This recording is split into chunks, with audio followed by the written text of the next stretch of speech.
ആരും പറയാത്ത കഥ, ആരും കേൾക്കാത്ത കഥ. ആ ഒരു കഥ ഞാൻ ഇന്നിവിടെ പറയുകയാണ്. ഒരു വണ്ടിക്കഥ. ഉയർച്ചയിൽ നിന്നും താഴ്ചയിലോട്ട് പോയിട്ടും അതിനേക്കാൾ വലിയ ഉയരങ്ങൾ കീഴടക്കിയ ആ ഒരു വണ്ടിക്കഥ.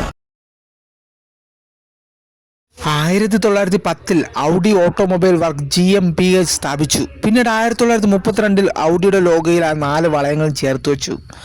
അങ്ങനെ നമ്മളിന്ന് കാണുന്ന ഔഡിയായി മാറി. ശരിക്കും പറഞ്ഞാൽ എത്രയുള്ളൂ ഔഡിയുടെ കഥ? ഒരിക്കലുമല്ല. ചെറിയൊരു പെയർ പാർട്സ് കടയിൽ നിന്ന് തുടങ്ങി ഇന്ന് ലോക പ്രസക്തമായ കാർ കമ്പനികളിൽ ഒന്നായി മാറിയ ഔഡിയുടെ കഥ ശരിക്കും പറഞ്ഞാൽ ഒരു വലിയ കഥ തന്നെയാണ്. ഒരുപക്ഷെ അന്ന് അവിടെ ഉദിച്ച സൂര്യൻ അറിഞ്ഞു കാണില്ല, തന്നൊപ്പം പുതിയൊരു ചരിത്രവും കൂടി അവിടെ ഉടലെടുക്കുകയാണെന്ന്. ഔഡി എന്നൊരു കാർ ബ്രാൻഡ് ഉണ്ടാവുന്നു, അത് പയ്യെ ജനപ്രീതി നേടുന്നു, അത് മറ്റു കാറുകളോടൊപ്പം ചേർത്ത് വയ്ക്കപ്പെടുന്നു, നല്ല രീതിയിൽ സെയിലെല്ലാം നടക്കുന്നു. ഔഡി അങ്ങനെ പടിപടിയായി മുന്നേറുന്നു. എന്നാൽ അവരറിഞ്ഞില്ല അവർ മുന്നിൽ ഒരു വലിയ കുഴിയാണെന്ന കാര്യം. ഔഡി അങ്ങനെ പതിയെ തോൽവിയുടെ മധുരവും അറിഞ്ഞു തുടങ്ങി. അങ്ങനെ ഔഡി നിലം പതിക്കാറായി. ആ ഒരു സമയത്ത് വോൾക്സ്വാഗൻ ഔഡി ഏറ്റെടുക്കുകയാണ്.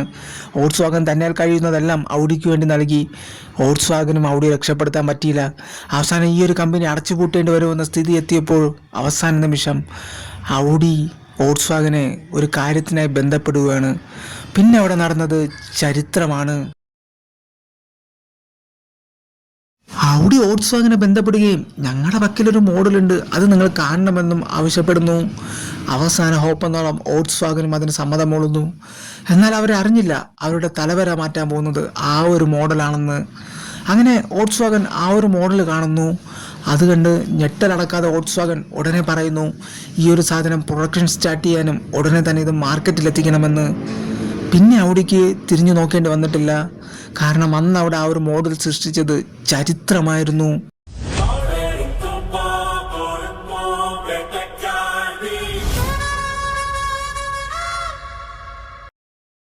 ഇന്ന് നമ്മൾ BMW-നോടും ബെൻസിനോടും ചേർത്ത് വെച്ച് പറയുന്ന മറ്റൊരു പേരാണ് ഔഡി. ഇനി ഓരോ ഔഡി കാർ കാണുമ്പോഴും നിങ്ങൾ ഓർക്കണം, ചാരത്തിൽ നിന്ന് ഉയർന്നു പൊങ്ങിയ ഫിനിക്സ് പക്ഷിയെ പോലെ തോൽവിയുടെ പടുകുഴിയിൽ നിന്ന് ഉയർന്നു പൊങ്ങിയ ഔഡിയുടെ കഥ.